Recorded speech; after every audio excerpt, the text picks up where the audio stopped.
السلام عليكم ورحمة الله وبركاته.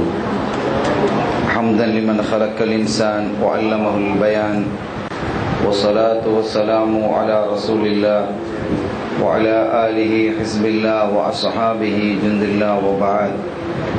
وقد قال الله تعالى في القرآن العظيم والفرقان المجيد: أعوذ بالله من الشيطان الرجيم، بسم الله الرحمن الرحيم، إن الدين عند الله الإسلام.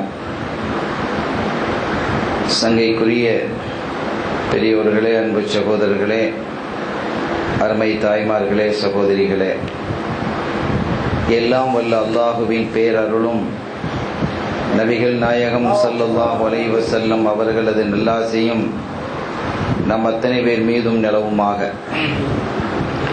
அல்லாஹும் அவனது ரசூலும் எந்தெந்த கர்மங்களை எடுத்து நடக்க வேண்டும் என்று நமக்கு கட்டளையிட்டுள்ளார்களோ அவை அனைத்தையும் எடுத்து நடக்கவும், எவைகளை தவிர்த்து நடக்க வேண்டும் என்று உத்தரவு பிறப்பித்துள்ளார்களோ அவை அனைத்தையும் தவிர்த்து நடக்கவும் ஆரம்பமாக எனக்கும் உங்களுக்கும் நான் வசியத்து செய்து கொள்கிறேன். அல்லாஹ் தௌஃபீக் செய்வானாக. ஆமீன். சங்கைக்குரியவர்களே, இந்த புனிதமான சங்கை மிகுந்த ஹிஜ்ரி 1432 வருடத்தின் ரமதான் மாதத்தின் 7ஆம் நாள், நேற்றைய தினம் நாம் சொன்ன அந்த மஹப்பத்துன் நபி ஸல்லல்லாஹு அலைஹி வஸல்லம் அந்த செய்தியில் இருந்து தொடரை இன்றும் நாம் சொல்ல இருக்கிறோம். நம்முடைய அப்பா அவர்கள் ஸதகத்துல்லாஹில் காதிரியல் காஹிரி நாயகம் ரலியல்லாஹு தஆலா அன்ஹு அவர்கள் தன்னுடைய காஃபியத்துல் அலிஃபில் வித்ரியாவில் 27வது கண்ணியிலே குறிப்பிட்டது போன்று, உஹுப்புக ஃபீ லஹ்மி வஅதுமி முதாஹிலுன் பிஹி மாலி ஷைத்தானின் பிகல்பி மதாஹிலுன் வலா ஷௌப ஃபீ ஹாதா வலா ஃபீஹி தாஹிலுன் அகீது ரஜாஇ அன்னனி பிக தாஹிலுன் ரியாத ஜினானின் பில் அமானி தும்லஹு என்ற இந்த அடிக்கு பொருத்தமாக சஹாபிகள் சிலரை நாம் குறிப்பிட்டு காட்டினோம்.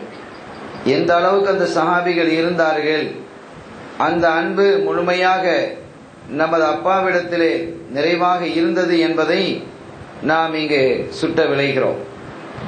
ஆக அந்த வகையில் பல்வேறு செய்திகளை நாம் சொல்லிக் கொண்டு வந்தோம். அதில் இன்னொரு செய்தி, சையதுனா குபைப் ரலியல்லாஹு தஆலா அன்ஹு அவர்கள் ஒரு முறை கைது செய்யப்பட்டாங்க. குறைஷிகளால் கைது செய்யப்பட்டு, உண்மையிலே குறைஷிகளால் கைது செய்யப்படல, ஹுதைல் கோத்திரத்தார் கைது செய்து குபைப் ரலியல்லாஹு தஆலா அன்ஹு அவர்களை குறைஷியிலே இருந்த ஒரு சமூகம் வாங்கிட்டாங்க. எதுக்கு வாங்கினாங்க அப்படின்னு கேட்டா, குபைப் ரலியல்லாஹு தஆலா அன்ஹு அவர்கள் பத்ர் யுத்தத்திலே கலந்து கொண்டு அவர்கள் வீராவேசமாக போராடியதன் காரணத்தினால் அந்த குறைஷிகள்ல ஒருத்தரை என்ன செஞ்சிருந்தாங்க, கொன்றிருந்தார்கள். யுத்தம்னா கொல்றது தானே, சண்டை தானே அது. அதனால அது யாரை இவர்கள் கொன்றார்களோ அவர்களுடைய குடும்பத்தார் வாங்கி அதற்கு பழி தீர்ப்பது. யுத்தத்துல பழி தீர்க்கிறனா என்ன செய்யணும், இன்னொரு யுத்தத்தை நடத்தி பழி தீர்க்கணும். அதுதான் இயல்பு நியதி. ஆனா இவர்கள் என்ன செய்தார்கள், ஒரு கைதியை விலைக்கு வாங்கி கொள்வதற்கு முயன்றார்கள். குபைப் ரலியல்லாஹு தஆலா அன்ஹு அவர்கள், ஆசிம் இப்னு சாபித் ரலியல்லாஹு தஆலா அன்ஹு அவர்கள், ஸைத் இப்னு தஸினா ரலியல்லாஹு தஆலா அன்ஹு போன்றவர்களை ஏறக்குறைய ஒரு 10 பேரை ஸல்லல்லாஹு அலைஹி வஸல்லம் அவர்கள் மார்க்க பிரச்சாரத்திற்காக அனுப்பி வச்சாங்க. அப்ப ஒரு இடத்துல அந்த மக்கள் அழைத்தார்கள். போற வழியில இவங்க என்ன செஞ்சிட்டாங்க, கைதியா போயிட்டாங்க. ஆக குபைப் ரலியல்லாஹு தஆலா அன்ஹு அவர்களும் ஸைத் இப்னு தஸினா ரலியல்லாஹு தஆலா அன்ஹு அவர்களும் கைதியாக என்ன செஞ்சிட்டாங்க, ஆயிட்டாங்க. இந்த 2 பேரையும் குறைஷிகள் என்ன செஞ்சிட்டாங்க, விலை கொடுத்து வாங்கினாங்க. வாங்கி எதற்காக, கொல்லுவதற்காக. இந்த 2 பேருமே பத்ர் யுத்தத்திலே கலந்து கொண்டு அவர்கள் வீராவேசமாக போரிட்டதனால் தங்களிலே பல பேரை நாம இழந்திருக்கிறோம். அதற்கு பழி வாங்க வேண்டும் என்ற நோக்கத்தில் அவங்க என்ன செஞ்சாங்க, இந்த 2 பேரையும் வாங்கினாங்க. சரி, குபைப் ரலியல்லாஹு தஆலா அன்ஹு அவர்களுடைய மஹப்பத்துன் நபி எப்படி இருந்ததுன்னு பாருங்க. அவர்கள் வாங்கும் போது அது முஹர்ரம் மாதம். முஹர்ரம் மாதத்துல யாரையும் கொல்லக்கூடாதுங்கிற சட்டம் எல்லாருக்கும் பொதுவானது இருந்தது. அந்த அரபுகளை ஏற்றுக்கொண்டிருந்தார்கள். நாம் ஏற்கனவே சொல்லி இருக்கிறோம். இந்த சட்டத்தை முஹர்ரம் மாதம், சரி, அதாவது துல்காதா, துல்ஹிஜ்ஜா, முஹர்ரம், ரஜப் இந்த 4 மாதங்களை மின்ஹா அர்பஅத்துன் ஹுரும் என்கிறான் அல்லாஹ். சங்கை பொருந்திய மாதங்கள். இந்த மாதங்களிலே யுத்தம் நடத்தக்கூடாதுன்னு அல்லாஹ் சூரத் தௌபால சொல்றான். அதனால இந்த மாதம் முஹர்ரம் மாதத்துக்கு அவங்க வாங்கினதுனால இந்த மாதத்தில் அவர்களை கொல்லாமல் ஸைத் இப்னு தஸீனா ரலியல்லாஹு தஆலா அவர்களையும் ஹுபைப் ரலியல்லாஹு தஆலா அவர்களையும் கொல்லாமல் அவங்க கைதியாவே வச்சிருந்தாங்க. சங்கிலியை போட்டு கட்டி வச்சிருந்தாங்க. முஹர்ரம் மாதம் முடிந்துதான் அவங்களை என்ன செஞ்சாங்க, மக்காவுக்கு வெளியிலே கொண்டு போனாங்க. தன்ஈம் பக்கத்திலே கொண்டு போய் அவர்களை கொல்லுவதற்கான முயற்சிகள் நடந்தது. எப்படி நடக்கிறது என்று சொன்னால் 40 சிறுவர்களை அழைச்சாங்க. அந்த 40 சிறுவர்களும் யாரு கேட்டா அந்த 40 சிறுவர்களும் தங்களுடைய தந்தைமார்களை பத்ர் யுத்தத்திலே இழந்தவங்க. 70 பேர் செத்து போய்க்கிறான் இல்லையா, அதுல 40 பேருடைய பிள்ளையை அழைச்சிட்டு வந்து சொன்னானோ, இவர் தான் யாரு, ஹுபைப் ரலியல்லாஹு அன்ஹு பார்த்து, இவர் தான் உங்க தந்தையை உங்க வாப்பாவை கொன்றது, உங்க வாப்பாவை கொலை செஞ்சது இவர் தான் என்று 40 பேருக்கும் தனித்தனியா சொல்லி அவங்களுடைய உள்ளத்துல நஞ்சை ஊட்டினார்கள். அவங்க வாப்பா இவங்களா கொண்டாங்க, சரி அப்படி கொன்றாலும் கூட அது தர்மம் அல்லவா, யுத்தத்தில் நடந்தது. அதிலும் பார்த்தா ஹுபைப் ரலியல்லாஹு அன்ஹு அவர்களையும் அவர்களோடு இணைந்திருக்கக்கூடிய முஸ்லீம்களையும் குறிப்பாக ஸல்லல்லாஹு அலைஹி வஸல்லம் அவர்களையும் கொல்லுவதற்காக அல்லவா உங்க வாப்பாமார்கள் மதீனா வரைக்கும் வந்தாங்க. ஸல்லல்லாஹு அலைஹி வஸல்லம் அங்க வந்தாங்க, அங்க மக்காவுக்கு இல்லையே. ஆனா அதெல்லாம் உங்களுக்கு தெரியும். இருந்தாலும் பழி வாங்கணும்னு வரும் பொழுது அதுக்கு எதையாவது ஒரு காரணத்தை சொல்றது. இந்த 40 பேருடைய உள்ளத்திலையும் உங்க வாப்பாவை கொன்றது இவர்தான், உங்களது தந்தையை கொன்றது இவர்தான், இவர்தான் என்ன செய்தார், உங்க வாப்பாவை கொன்றார் என்று திரும்ப திரும்ப சொல்லி அவர்களுடைய நெஞ்சத்திலே குரோதத்தையும் விரோதத்தையும் ஏற்படுத்தி அந்த பிள்ளைகளுடைய கையில ஈட்டியை கொடுத்தாங்க. 40 பேர் கையிலும் ஈட்டி, 40 சிறுவர்கள் கையிலும் ஈட்டி. அந்த ஈட்டியோ வலிமையான ஈட்டி, கணம் பொருந்தியது. அந்த ஈட்டியை தூக்குறது கூட அந்த பசங்களுக்கு சக்தி இல்லை. அப்படி என்ன செய்ய கொடுத்தாங்க, கொடுத்து குத்துங்கப்பா அப்படின்றதும் அவங்க என்ன செய்ய குத்துனாங்க, குத்த முடியல, என்ன கணம் அசைக்க ஏழையில லேசா என்ன செஞ்சாங்க, உடம்புல அங்கங்க லேசாக குத்தினார்கள். ஆக உடலில் பல பகுதிகளிலும் அந்த குத்து பட்டு அங்கிருந்து ரத்தம் கசிய ஆரம்பித்தது. லேசான சொட்டு சொட்டா ரத்தம் கசியுது. அவங்களால வேகம் குத்த முடியல, சின்ன வயதுக்கு ஈட்டியை தூக்குற அளவுக்கு சக்தி இல்லை. ஆக அப்படி பழி வாங்கினார்கள். அந்த நேரத்தில் அபூ சுஃபியான் அங்க வரார். அபூ சுஃபியான் வந்து கேட்கிறாங்க, அவர் கேட்டது இதுதான். என்ன கேட்கிறாரு என்றால், ஹுபைப் உங்களை நான் விட்டுறோம், உங்களை நாங்க என்ன செஞ்சோம் விட்டுறோம், நீங்க இவ்வளவு சித்திரவதைப்பட்டுக்கிட்டு இருக்குங்கிற அவசியம் இல்லை, நாங்களே உங்களுக்கு மருந்தை போட்டு சுகப்படுத்தி நாங்க அனுப்பிடுறோம். அதுபோல நீங்க எங்கேயும் போங்க, யாருக்கிட்டையும் இருங்க, முஹம்மது ஸல்லல்லாஹு அலைஹி வஸல்லம் அவங்க கிட்ட நீங்க போனாலும் பரவாயில்லை, அதை பத்திலாம் ஒண்ணும் நாங்க சொல்ல மாட்டோம். ஆனா ஒரே ஒரு விஷயம் என்ன, நீங்க இப்ப இருக்கிறீங்க இல்லையா, நீங்க இருக்கிறீங்க இங்க வந்து மாட்டிக்கிட்டு சிக்கிக்கிட்டு வேதனைப்பட்டுக்கிட்டு இருக்கிறீங்க. ஆனால் முஹம்மது ஸல்லல்லாஹு அலைஹி வஸல்லம் எப்படி இருக்கிறாங்க, தங்களுடைய மனைவி மக்களோட உட்கார்ந்து இருக்கிறாங்க, தங்களுடைய தோழர்களோட ரொம்ப ராகத்தா உட்கார்ந்துட்டு இருக்கிறாங்க இல்லையா. நீங்க பாருங்க இப்படி கஷ்டத்தில் இருக்கிறீங்க, இந்த கஷ்டத்தை எப்படி அடைந்தீங்க, அவங்களுக்காக தான் நீங்கள் அடைந்தீர்கள். இந்த கஷ்டத்தை நீங்கள் அடைந்தது எப்படி, அவர்களினால் தானே, இல்லைன்னா நீங்க நிம்மதியா இருந்திருக்கலாம் இல்லையா. அதனால வேற ஒண்ணும் இல்லை, நீங்க ஒரு செய்தியை சொல்லுங்க, எப்படி உங்க இடத்தில் இப்போது அந்த முஹம்மது ஸல்லல்லாஹு அலைஹி வஸல்லம் இருந்தால் உங்களுக்கு எப்படி இருக்கும், நீங்க சந்தோஷம் அடைவீங்க தானே. ஆமா நான் சந்தோஷம் அடைவேன்னு ஒரு வார்த்தை சொல்லுங்க, நாங்க விட்டுறோம், வேற ஒண்ணு நாங்க கேட்கல. உங்க இடத்துல இப்படி உங்க கைதியாக இந்த 40 பிள்ளைகள் சுத்தி நிக்க, பல நூற்றுக்கணக்கான பேர் என்ன வீரர்கள்லாம் நிக்க, மக்கா பெண்களும் ஆண்களும் சிறுவர்களும் இளைஞர்களும் எல்லாம் கூடி நின்று வேடிக்கை பார்த்துக்கிட்டு இருக்கிறாங்க. இப்ப நீங்க ஒரு கைதியாக இந்த கழுமரத்துல கட்டப்பட்டு இருக்கிறீங்க.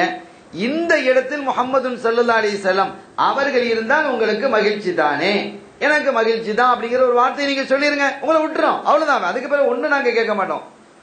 இதுல சொல்றதுக்கு, அதாவது இஸ்லாத்துல முதுத்தர்றான நிலைன்னு ஒண்ணு இருக்கு. அல்லாஹ் அது குர்ஆன்ல சொல்றான். முதுத்தர்றான நிலைன்னா சங்கடமான ஒரு சூழல், வேற ஒண்ணும் செய்ய முடியாது. அந்த மாதிரி ஒரு சூழல்ல சில தப்பான வார்த்தைகளை சொல்லுவதற்கு மார்க்கத்தில் அனுமதி இருக்கு. உதாரணமாக தப்பான உணவை சாப்பிடுவதற்கு நமக்கு அனுமதி இருக்கு. ஒரு இடத்துக்கு நம்ம போறோம், தண்ணி கிடைக்கல, நாவு வறண்டு போச்சு, ரொம்ப ஈரம் இல்லாம நாவெல்லாம் தொங்க ஆரம்பிச்சிருச்சு, இனிமேல் கொஞ்ச நேரம் நம்ம செத்து போயிடும் அப்படிங்கிற நிலைமையில தண்ணி கிடைக்காம இருந்து ஒரு இடத்துல சாராயம் மட்டும் இருக்கு. இப்ப இதை குடிக்கலாமா குடிக்க கூடாதா அவருக்கு. அதே மாதிரி உணவு இல்லை, பசியில் இருக்கிறார் ஒரு மனிதர், உணவு இல்லை, கடைசியில பார்த்தா அங்கனைக்குள்ள ஒரு கழுதை செத்து கிடக்குது. இந்த இறைச்சி இவர் சாப்பிடாம இல்லையா? மார்க்கம் அனுமதிக்குது. எது வரைக்கும் அனுமதிக்கும் அப்படின்னு கேட்டா, அதுக்காக இருக்கிற சாராயத்தெல்லாம் குடிச்சிடணும், கழுதை முழுவதும் தின்னு முடிச்சுன்னு அர்த்தம் இல்லை. அவருடைய உயிரை இவ்வளவு சாப்பிட்டா பாதுகாத்துக்கலாம் என்ற அளவுக்கு அவருக்கு மட்டும் அனுமதி, அவருக்கு மட்டும் அது அனுமதிக்குது. இதே மாதிரி சில சமயங்கள்ல சில தப்பான வார்த்தைகளை உபயோகிப்பதற்கும் மார்க்கத்தில் அனுமதி இருக்கு. அது அல்லாஹ் குர்ஆன்ல சொல்றான், அவங்களுடைய கல்பு இத்மீனானாக இருக்கிறது, அமைதியாக இருக்கும் நிலையில்.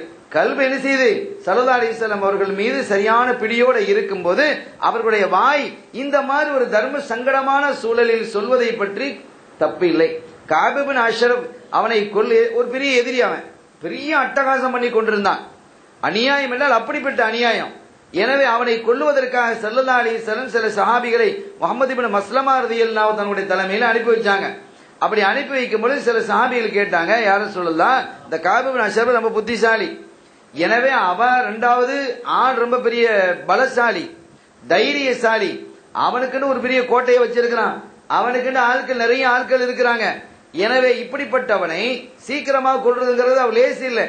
அதனால சில தப்பான வார்த்தைகளை பேசுறதுக்கு எங்களுக்கு அனுமதித்தாங்க, அப்பதான் அவனை ஏமாத்தி கொண்டு வர முடியும் என்ற போது ஸல்லல்லாஹு அலைஹி வஸல்லம் அனுமதி கொடுத்தாங்க.